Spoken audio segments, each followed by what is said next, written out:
The you boom boom. The you boom boom. What's up? Miami Hurricanes. It's game week, baby. How we feeling? It's game week. We feeling good, Miami Hurricane fans? Let me put my mic a little bit up.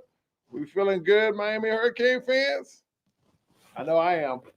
I'm feeling great, man. I'm feeling great. Uh,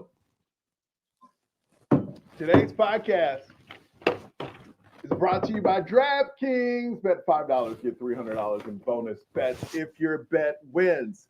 And I have to be honest with you, DraftKings is the reason they are funding this show. So I'm not telling you to bet, but if you do bet, use my special promo code YOBET, Y-O-B-E-T. That's Y-O-B-E-T. I am so excited about this week. I mean, how's it feel, Canes fan? Just think about it. 4 years ago, Mario came here. Middle of the season, we were like, it's over. We were 10-2 sitting there. Came down to us in Notre Dame. Head-to-head really mattered, and we got in. And now we're here. And let me tell you, once the game starts, you won't hear anything about Notre Dame again. It's all about the drama. It's all about the excitement. And I am so, yes, let's go Canes. Leave your comments. We're talking A&M here. I got 5 reasons the Miami Hurricanes will beat, I believe, A&M. Now, if you have any other reasons, feel free. Leave it in the comments. Leave it in the comments, man. You know how we roll. I'm honest. I'm true. I mean, I know. What's up, Kane? Kane's up, Noel's down. I love it. I love it. So, you remember when I told you that college football is all about entertainment? It's all about drama, and you got that for the college football playoffs, right? You got that for the announcement show. Now, don't tell me if you're like, all right, well, Miami is teetering if they're going to make it or not, right? If I'm the committee, I'm not talking for the committee. I'm saying if I am the committee, I'm like, all right, Miami, we're going to put over Notre Dame. Okay. Who are we going to have them play? Should we move Texas A&M up to 6 and Miami plays Ole Miss and beats an SEC school for sure? Nah, let's not do that. You know what we will do? Now follow me here. We're going to put the 2 teams that beat Notre Dame together. So then you can't argue. Nobody will have a case. Like Notre Dame gets mad. It's like, okay, but the 2 teams that beat you are playing each other. All right, check box, Notre Dame out. Now, how can we add more drama? If Miami does win, because we do think they're a good team. If Miami does win against A&M, who would be the best team to play? What bracket? Ohio State. Oh my, take it back to 2001 or 2000, where we robbed Miami of a national championship. So now the storyline, it'll be one of the biggest games.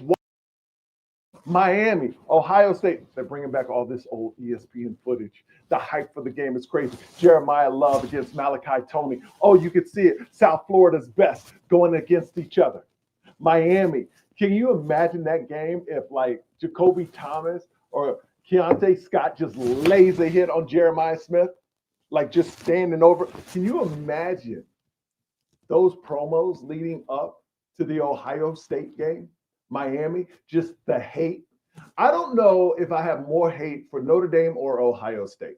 And I perform in Ohio all the time. I love the crowds. I'm not going to lie to you. Ohio pays me a lot of money when I'm touring on the road. The football team, though, I don't know which one I hate worse, you know? So just now you got a promo. Okay, check. If Miami can get past Ohio State, who can they play? Georgia. Look at that storyline. Carson Beck thrown out of Athens now has a chance to come back and beat his old team. Oh my God, this is beautiful. This is beautiful. All right, if Miami beats Georgia, who can they play? Oregon. Oregon, the place Mario left and came to Miami to build up a program. And now he's going against his old school that he built. I mean, it's beautiful. Mwah. Like if I was a Hollywood writer, I'd be like, I can't write a better script. I cannot write a better script. You know how they say sometimes I don't want to call Miami a Cinderella team because they're very good. Cinderella teams are like, okay, but then they go on this crazy run. I don't think if Miami ran through the playoffs and let's say won the national, I don't think anybody would say it's a Cinderella season because people know Miami is good. But you ever feel like sometimes things are just laid out the way they're supposed to be laid out? And in past seasons, it didn't go your way because it all led to something that's supposed to happen. You know, I'll give you an example. I host this show called Scrambled Up. It's a nationwide show. Look for it if you're in your area. But I got told no my whole life of game shows. And those game shows I got told no, they only ran like 4 or 5 episodes of those shows before they were canceled. I was never a part of them. They picked another host. And I was told I wasn't a celebrity or whatever, right? But the call I got when I got a game show, and this is, you're talking about 5 years, 6 years, maybe 7 years of frustration of never always being the guy to shoot the pilots, but never the guy to get the show. And finally, Dave and Cleve, they're the ones that created Scrambled Up. They called me and said, you got the show. And not only did you get the show, you got 160 episodes. Now, the only reason I'm talking about myself is I had to wait a long time to get to that point. But once I got it, it laid out perfectly. It just seems that if Miami gets past A&M, which I think they will, it's a season that will land back in Miami for a national championship. And there's a lot of hurdles, extremely tall hurdles. Like it's like Kevin Hart running hurdles, right? Theo Von. I know y'all know who Theo Von is. He had a joke. Here's one joke I will remember for all my days. Because he came up before me, but me and him used to hang a lot. And we were at a comedy club. And he goes, you know, we think lions are big animals. But he goes, can you imagine a cat? So a small person. That's like a lion. And it was so funny. That was so funny. I don't know why I just mentioned that because I know I had a point, but my brain is going crazy right now. But it's kind of like that thing where I feel like Miami, it's just like, it's the Cinderella. You can call it Cinderella, but it's laid out perfectly where it lands in Miami. I will get to all your comments. Thank you so much. Please give us a thumbs up. Please subscribe. And man, let me tell you, before I jump into 5 reasons, I think Miami will beat A&M. Thank you. And I'm looking right at, thank you for subscribing. We're over 2,500 subscribers. I've been doing this thing by myself. And man, you guys are coming through. The brotherhood, the sisterhood is strong. And you guys have got me to a point where DraftKings is now sponsoring the show. And from me to you, I can't thank you enough. So I appreciate it. I will get to your comments. Please leave your reasons you think Miami's going to win. I will give you my 5 reasons really quick. This is a 30-minute pod, and I'll jump into some of your reasons. First reason, I think is Miami's trenches will travel. I think a lot of people are underestimating because they didn't play in the SEC.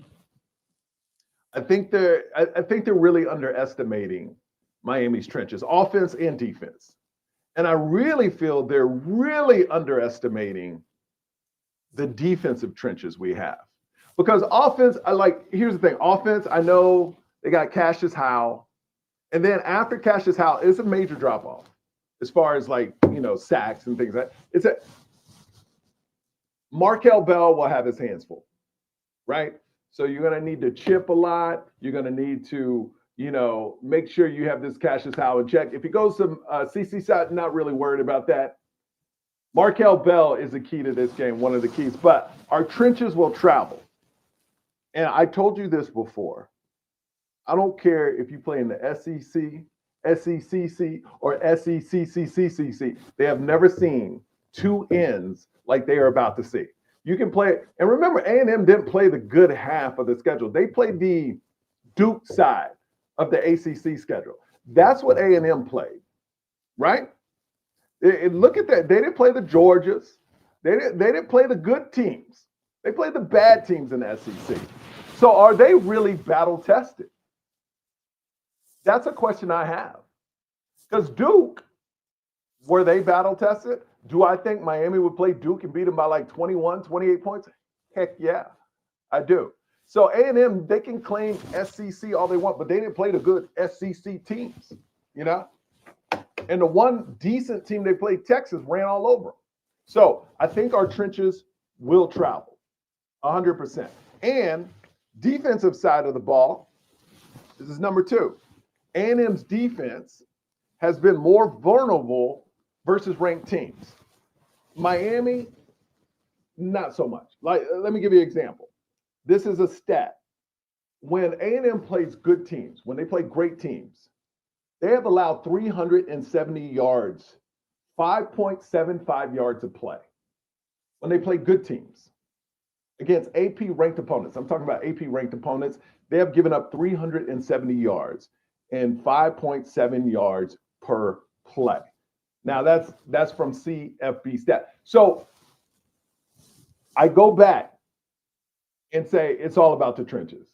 Am I worried that they will get pressure on Carson Beck? Of course they will, a couple times.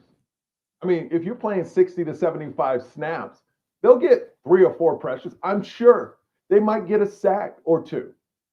But Carson Beck, and this is another point, Carson, and I'm jumping around. Carson Beck is playing on another level right now that no quarterback is playing with in the playoffs. Out of the 12 quarterbacks in the playoffs, no one's playing to his level. He's seeing the field. I think people forget he didn't go through offseason. Like everybody's saying, CJ Carr, it was his first start. Beck came off an injury, didn't play spring. So when we say, and Carr, hate to talk about Notre Dame, but Carr was not a true freshman. Carr was a redshirt freshman. He went through their system for 2 years. Carson Beck showed up, couldn't play spring, and the first time he's really thrown the ball, was right before the first game, Notre Dame. So now I think they're hitting all throttle. And what was great is they had 2 more weeks to prepare for this game. So Carson Beck will probably be sharper. The whole team is probably sharp. The A&M knew they were in, right? So when they announced I'll put it to you, Miami versus A&M, in excitement for this game. I'm sure A&M is excited, but they knew where they were going to be in, right? Miami Hurricanes team was like us watching it. And when they got in, the level of excitement is way higher than A&M's excitement. And A&M now has to deal with a loss, how they got ran up all over the field, up and down.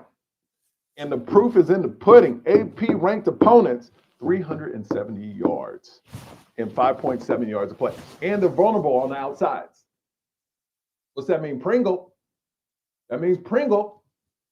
You know, that means bang them up the middle, Pringle on the outside, Malachi Tony, little wildcat here and there, little Malachi Tony screens, talking about CJ Daniels downfield. I mean, I don't know. I agree. Miami, way better than Texas. Miami is a better team than Texas. I said it a couple of days ago. I don't think it's even close.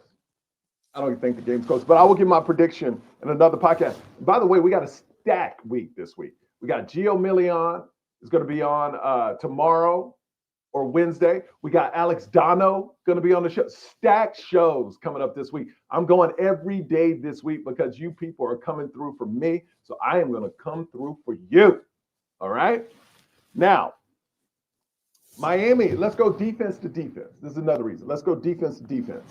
Miami is allowing 4.51 yards per play, 277.8 yards a game. Okay? This is just a stingier defense. If you look at the overall defense, the defense is better than A&M's defense. And of course, we didn't play the same teams, but remember, A&M did not play the good side of the SEC.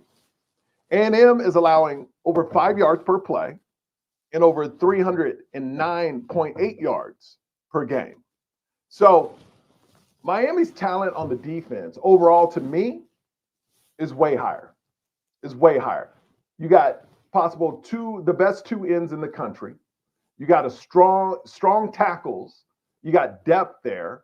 You got a great defensive. Like even without Keontae Scott, do I want him to play? Yes, I do want him to play. But even without him, that secondary is fantastic. Fantastic. I will put our defense against any defense. And with Heatherman calling it up, I mean, it's a game changer. Miami is allowing, here's another point. Miami is only allowing less than 14 points a game. I think it's like 13.8. A&M is allowing over 21 yards per game. Like A&M has never played a defense like this. You know? A&M has never played a team that held Jeremiah Love to 33 yards. Okay? 30. Let me see. Let me check something real quick. This is what I want to know. And not that it matters, because look, different games, different people. I get it. Hold on one second. Are we still on? Yeah. Okay. I got to check this one out. How much did Jeremiah Love rush against A&M? Let's see, because I don't know. I'm interested in this. I want to know how much did he rush for against A&M. Here we go. 23 carries, 94 yards, 4 passes for 53 yards, scored a receiving touchdown of 36 yards. So all yards together, he got over 140 yards, about 140, 147 yards, somewhere around there. So not bad. But Miami held him to 33 yards. So like I said, I don't think A&M has played a defense like Miami's defense. All right. Here's another category. I think this is like the 4th category I mentioned, the 5 reasons. I know they have Concepcion. The dudes they got some bad wide receivers, man.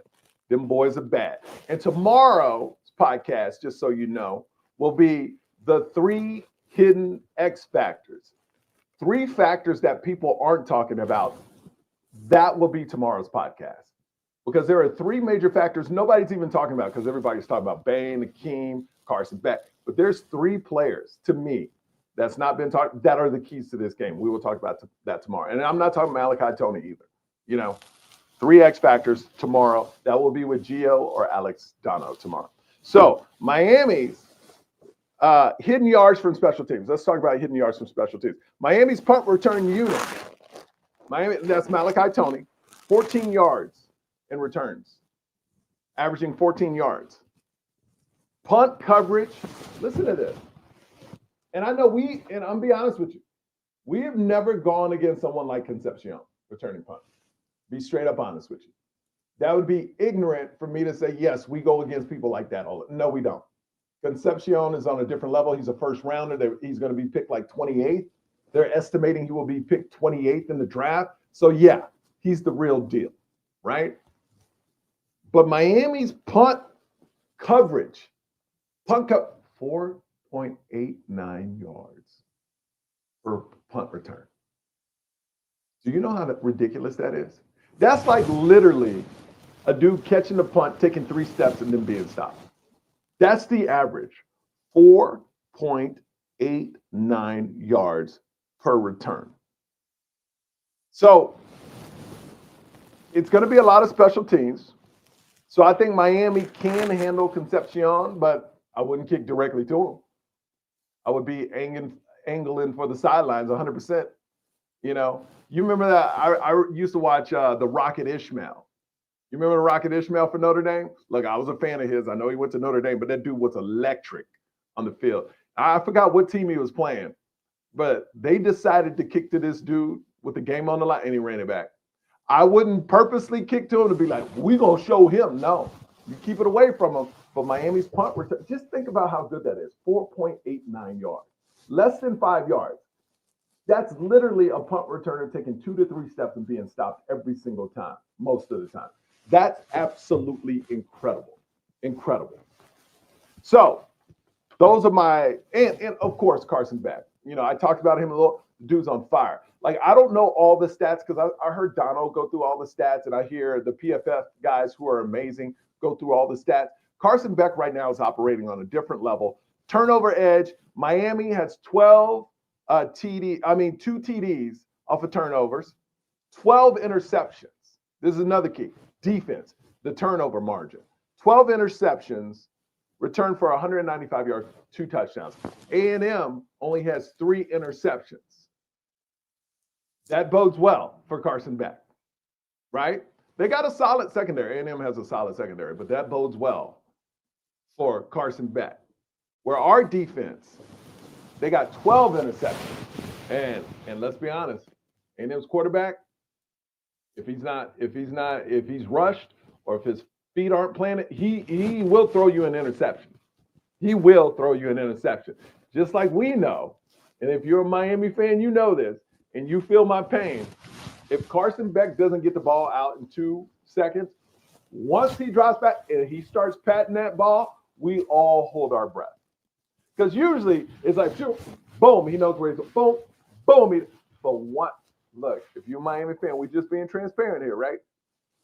Once he drops back and he starts patting, then we're like, oh my God, here we go. Because that's when I lean in. I'm like, oh, here we go. Here we go. What's going to happen? What's going to happen? Well, because then now you don't know. And that's what makes you know. That's when usually he throws the interception, when it's not out quick. When he starts reading, like, I want to call it overanalyzing. That's when we all get scared. Let's be honest. That's where we all get scared. We're like, oh, just throw it out of bounds or incomplete pass.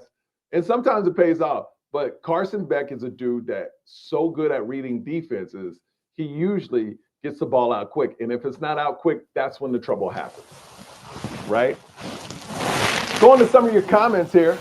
This is a live podcast. A&M is one of the most overrated teams in the playoffs. Yes, they have great wide receivers, but Reed has trouble getting them the ball 100%. I agree 100%. And like I said before, they have never played. I don't care if they're in the SEC. You have never played 2 defensive ends like this. It's almost like if you played a team with 2 Cassius Wells. To that level. You know? They've never played that. All right. Miami has to start fast and set the tone on both sides of the scrimmage and dominate like we did against 100%. You got to start off. Here's my biggest concern. Stop the run and spy the QB. Of course. Here's my biggest concern. Miami Hurricane fans, we're on the same page because I see you right now. I see you. How much are you worried that since we're in the playoffs, they lock up on offense and go back to their old style? Because they're going to play conservative. Has that went through your mind? I don't think they will. But it hasn't went through your mind where they're like, oh, we're here. Let's be conservative. Hopefully they realize they didn't make it here by playing conservative. They got to play free and fun like they have. Because if they go back to tight, like the image, and I was going to upload it, I didn't have time. The image we all remember is 4th and 1 against SMU, and they had 11 men in the box. And we ran it up the middle. You remember that? Such a painful moment. That was so hard. But it seems like what I love is Mario in a press conference said, I had to adapt. And because Mario changed, the team has changed. And now they're playing fun and free. I would rather see Miami get beat playing that way than get beat just like running up the middle. Has that went past? Has that went through your mind? Miami going back to conservative. You know? These stats don't matter. We said it before, in teams game plan to beat us. Yeah, we have to wait and see. We need to show up. I know the stats don't matter. You know? But there wouldn't be a podcast if we just, okay, let's wait and see. That would be a terrible. Just imagine Mr. Lexiani. If I just came on and said, hey, stats don't matter. We just wait and see. And that was the end of the podcast. It'd be a 10-second podcast. Here we go. A&M's third down defense, though, can be trouble. Yes, it can. Tight sets and running straight. Yes. So A&M has a great third down defense, you know. But Pitt had a great defense. supposedly. Now, I'm going to go through some of your comments, but definitely in the comments, leave why you think Miami can beat Texas A&M, because that's what I gave you 5 reasons we could. What are your reasons? Miami beats Texas A&M. We could go on a 2024 Ohio State run. We could, but let's get through A&M first. Have you checked out Sports Truth with Jordan Harris podcast? In his latest episode, he sure was talking about you, bro. All good things, of course. Really? Whoa. I got to check out Jordan Harris's podcast. Okay. Jordan Harris. Let me write that down. Jordan Harris. Jordan Harris podcast. Okay. All right. Tell me the name of the podcast, or was it his last one? Whoever wrote that, Canes Up. So Notre Dame next year goes 11-1, and so here's what I'm thinking. Here's what's sad about Notre Dame's schedule. Did you see how bad Notre Dame's schedule is next year? Did you see how bad Notre Dame's schedule is next year? Did you see that? Can y'all still hear me? Did you see how bad Notre Dame's schedule is next year? I mean, it's horrendous. You know what would be funny to me? If we're the only ranked team they play and we bury them at home, but like 20, 30 points at home, and they don't make the playoffs at 11-1. Because they'd be like, the only team you played, you lost to. So we're going to make you number 13.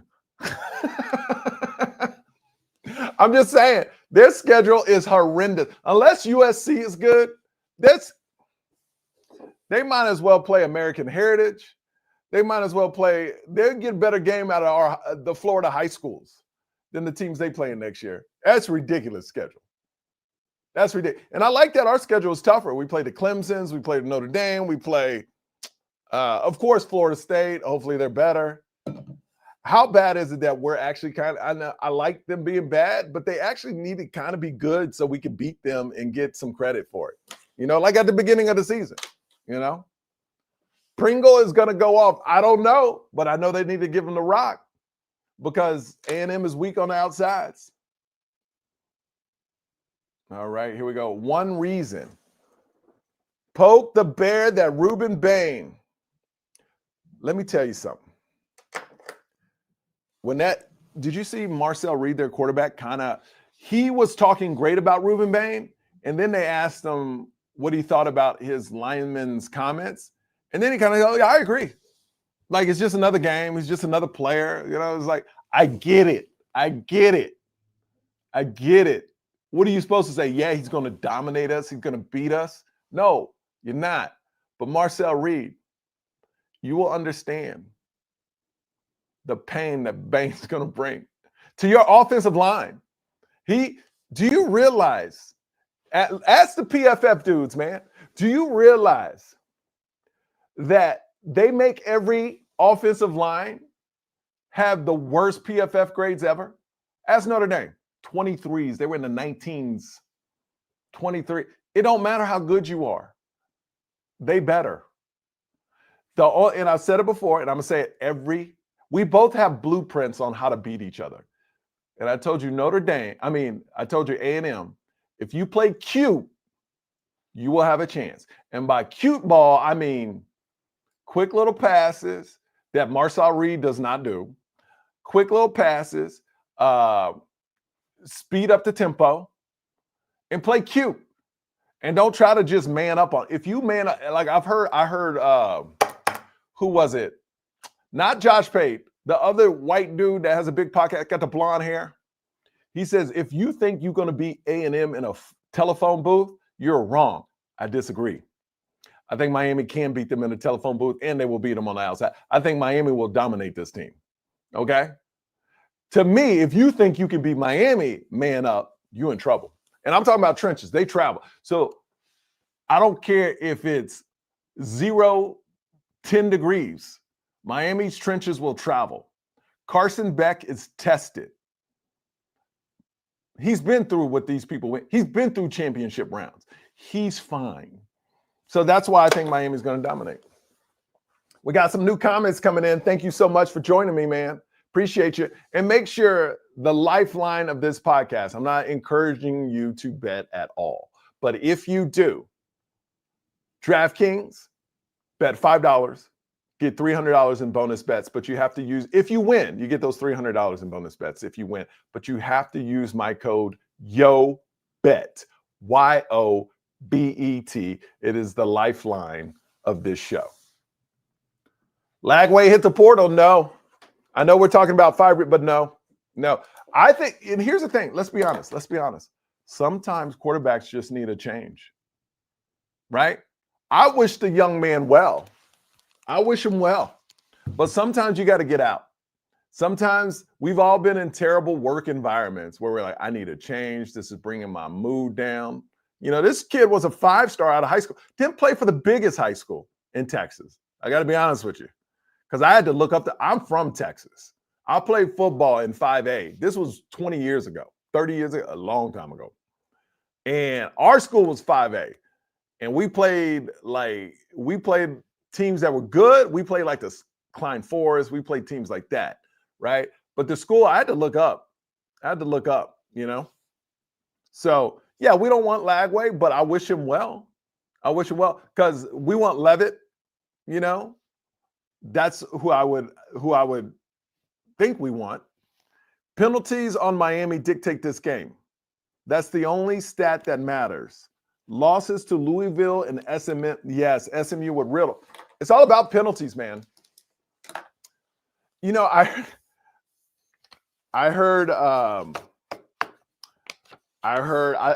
didn't hear. I was watching, you know, looking at some posts from A&M people, and they were like, Miami's never played in front of 110,000 people. And then I saw a Texas person say, yeah, it's not that hard. We beat you 4 times in a row at your home field. I really think Miami's going to make Kai Field feel like a library. You'll be able to read books in that. Yeah, if you got kids, you ever seen Monsters, Inc.? If you got kids, you know what I'm talking about. The librarian, the mean librarian. And when somebody made noise, they were like, shh. I think that's what Miami's going to do to Texas A&M. And I'm not saying that because I'm a homer. I just don't think SEC, Big Ten have seen a defense like this. I don't think so. I really believe that in my heart. We'll see. And they could be like, well, SMU saw it, Louisville saw it. Yes. And you can beat us if you play cute. But I think all teams moving forward, they have an ego, and ego is going to get you beat. Just like ego got us beat in the Louisville and SMU game. You know what ego did? It said, I don't care if you got 11 men in the box. We're going to run it straight up the middle. Ego will lose you games. And unless Texas A&M plays cute, they have no shot in this game. Because ego will beat you. If I was Mike Elko, I'd be like, look. And I'm not telling them keys to win, but I'm just saying, if I was Mike Elko, I'd be like, I would have the SMU approach. We're not going to beat them up front. So we need to figure out other ways to get the ball to the receivers. Because we're only going to be able to hold these boys for like less than 2 seconds, right at 2 seconds possibly. So we're going to have to get the ball out quick. We're going to have to do what SMU do, but they're not going to do that. They're going to be like, we're going to run it at them. We're going to show them what SEC football is all about. So about the SEC. Hey! No, that's going to get you ego. Mark my words. When Miami wins this game, or if Miami wins this game, or however you want to put it, and we come back on that Sunday, because the game's Saturday, or later Saturday afternoon, and you're going to see, when Miami wins, you'll see me go, ego. They did not play smart. Do not do that. Well, I want you to do that. Play with ego. You're SEC, be all tough. But I'm telling you, it's not going to work. Yeah, exactly. Mike Elko thought he could play that ball when he came to Miami in 2017. Had that video. I'm tired about the turnover. Keep that same energy, Mike Elko. I'm tired of the turnover chain. We're going to shut them up. Got ran out the place. Yes. Thanks for bringing that up. That video is going viral again. Yeah. Miami played at Kyle Field. with TVD, it's almost won that game.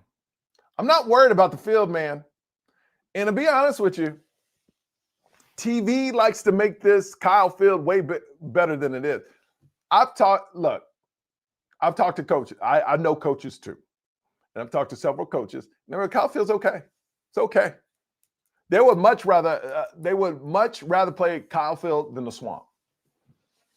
Kyle Field just has a lot of people. That's it. It doesn't mean like it's not they're like, it's okay, it's loud, but it's Kyle Field. Like literally, that's how they say it's Kyle Field. But when you go to Swamp, they're like, yo, the Swamp. If you get in a hole in the Swamp, it's a different story. You know what I mean? So it's a little bit different. All right. Tomorrow, Alex Dano or Gio Milian. Wednesday, Alex Dano or Gio Milian. One of them gonna be on the other one. Tomorrow we will have 3 X factors of the game. And I have 3 players that nobody's talking about that I think are the key to winning this Texas A&M game. So I'll either have Alex Dano or Gio Milian on tomorrow or the next day. So, hey, thank you for the love and support. Please keep subscribing. If we can get to 3,000 subscribers by Saturday, I know it's a tall task. But if you're watching, just hit that subscribe. It's free. It's free. And I do this for the love because you know I love the Canes. And what am I gearing up for? Is this your first time watching? 2027. Miami plays against Utah in Las Vegas, where I live. And I want to throw a party with DraftKings for all the Miami fans. Have Dono here, have Gio here. We do a big podcast, have some band members, have maybe the Sebastian come out. Like that's my goal for all this. You know what I mean? Because I want to rent a place right there on the Strip on Friday night before the Saturday night game or whatever night before. And I want to throw a party that's free to everyone to come in. And I want to team up with DraftKings. So that's my whole goal. So, all right, guys, love you. Thank you so much for the subscriptions. Thank you so much for the love. Go Canes. 6 sleeps. Is it 6 sleeps now? No, 5 sleeps. 5 sleeps away. It's all about the you. Love you. Talk to you soon. Bye-bye.